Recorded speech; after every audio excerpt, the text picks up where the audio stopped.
Hi అండి, this is రాగా. ఈరోజైతే ఫంక్షన్ స్టైల్లో దోస ఆవకాయని ఎలా పెట్టుకోవచ్చో చూపిస్తున్నానండి. ఇది పెళ్ళిళ్ళలో వడ్డించే ఇన్స్టెంట్ దోసకాయ పికిల్ అండి. ఈ పచ్చడిని ఫ్రిడ్జ్లో ఉంచి 2 లేదా 3 నెలల వరకు స్టోర్ చేసుకోవచ్చండి. ఈ పచ్చడి తయారీ కూడా చాలా తేలికండి. టేస్ట్ అయితే చాలా బాగుంటుందండి. కొలతలు తెలిస్తే ఎవరైనా సరే ఈజీగా అయితే తయారు చేసుకోవచ్చండి ఈ దోస ఆవకాయ పచ్చడిని, అదేనండి దోసకాయ పికిల్ని.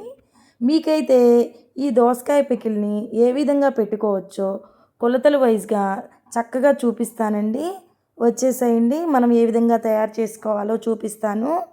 ముందుగా అండి నేనైతే ఒక 1/2 కేజీ వరకు దోసకాయని తీసుకున్నానండి. దోసకాయలు ఎప్పుడైనా సరే గట్టిగా ఉండాలండి, అలాంటివి చూసి తీసుకోండి. దాన్ని తొక్కుతో పరిన చేస్తాం కాబట్టి శుభ్రంగా కడిగేసేసుకొని ఆరపెట్టేసుకొని ఉంచుకోవాలండి. తడి అనేది అస్సలు ఉండకూడదు దోసకాయకి. తరువాత వాటిని 2గా కోసేసుకొని విత్తనాలన్నీ కూడాను తీసేస్తానండి. నేనైతే చేదు చూసి తీసుకోండి, చేదు లేకుండా ఉండాలండి. నేనైతే విత్తనాలు వేయట్లేదండి, అందుకని విత్తనాలని తీసేసుకొని సన్నని ముక్కలుగా అయితే నేను కోసేసుకుంటున్నానండి. తొక్కుతో పరిన కోసేసుకోండి, తొక్కు తీయద్దు, అప్పుడే బాగుంటాయి అవి. చూసారా, సన్న ముక్కలుగా కోసుకుంటున్నాను. మీరు కూడా ఆ విధంగానే కోసుకోండి. నేనైతే 500 గ్రాముల వరకు దోసకాయలను తీసుకున్నానండి. ఇప్పుడు దోసకాయలు మొత్తాన్ని కూడాను సన్నని ముక్కలుగా కోసేసుకుని ఉంచుకున్నానండి. కొలత ప్రకారం తీసుకుంటున్నానండి. నేను చూపించిన గిన్నెతోటి నాకైతే 2 గిన్నెల వరకు అయినాయండి అవి ముక్కలు.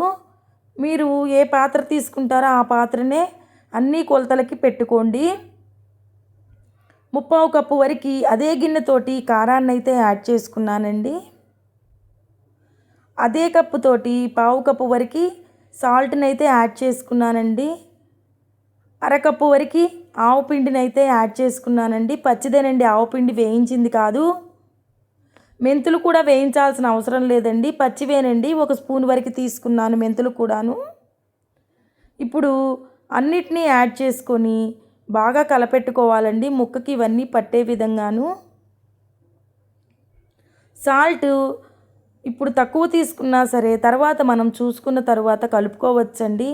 ఒక్కసారి ఎక్కువ వేసుకున్నామనుకోండి తర్వాత అది సరిపోదు కదండి, అందుకని. చూసారా, నేను చూపెట్టిన విధంగా అయితే బాగా ముక్కకి పొడులన్నీ పట్టే విధంగా కలిపెట్టేసుకోండి నీట్గా. కలపెట్టేసుకొని దాన్ని అయితే పక్కన ఉంచేసుకుందామండి. దీన్ని ఇప్పుడు మనం తాలింపుకైతే రెడీ చేసుకున్నామండి. ముక్కలు ఏ గిన్నెతో అయితే తీసుకున్నానో అదే గిన్నెతో 1 గిన్నె నిండుగా పల్లి నూనె అయితే తీసుకున్నానండి నేను. దానిలోకి ఒక 4 లేదా 5 ఎండుమిరపకాయలని, కొంచెం తాలింపు గింజల్ని వేసుకున్నానండి. అవి బాగా వేగాలండి. అది పల్లి నూనె అండి, అదైతేనే బాగుంటుంది పచ్చళ్ళకి. ఇప్పుడు కొంచెం జీలకర్రని కచ్చాపచ్చాగా దంచి ఉంచుకున్న వెల్లుల్లిపాయలని, కొంచెం కరివేపాకును వేసేసుకొని స్టవ్ ఆఫ్ చేసేసేద్దామండి. వెల్లుల్లి వేగాల్సిన అవసరం ఏం లేదండి. తాలింపు మొత్తం కూడా ఆరిపోవాలండి. చల్లబడిన తర్వాత మాత్రమే ఆ నూనెని పచ్చళ్ళలో కలుపుకోవాలండి, వేడి మీద మాత్రం కలపొద్దండి. నేను చల్లబడిన తర్వాత మాత్రమే కలుపుతున్నానండి పచ్చళ్ళలో. నూనె అయితే సరిపోయిందండి. ఇప్పుడు అలాగే కొంచెం గట్టిగా ఉంటుందండి నూనె. దాన్ని మొత్తానికి కూడా అలాగా కలిపేసుకోండి, నూనె అంతా పట్టే విధంగా మసాలా మొత్తానికి కూడా. ఇప్పుడైతే కలిసిపోయిందండి. దీనిలోకి నేనైతే ఒక 3 నిమ్మకాయల వరకు నిమ్మరసాన్ని తీసుకున్నానండి. దాన్ని కూడా పచ్చట్లో యాడ్ చేసేసుకోండి. మీకు కొంచెం ఎక్కువ కావాలంటే ఇంకొక నిమ్మకాయనైతే పిండుకోండి. నేను తీసుకున్నవి 3 తీసుకున్నానండి నిమ్మకాయలైతే.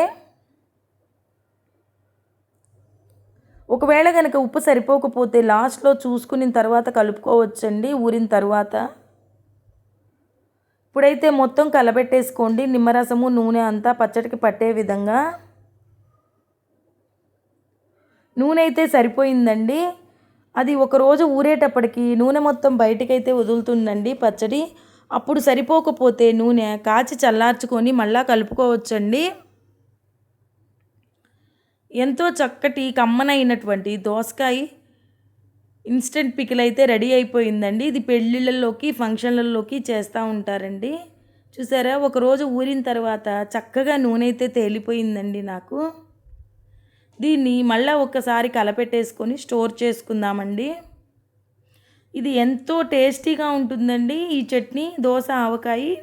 మీరు కూడా మీ ఇంట్లో ఒకసారి రెడీ చేసుకొని ఎంజాయ్ చేయండి టేస్ట్ని.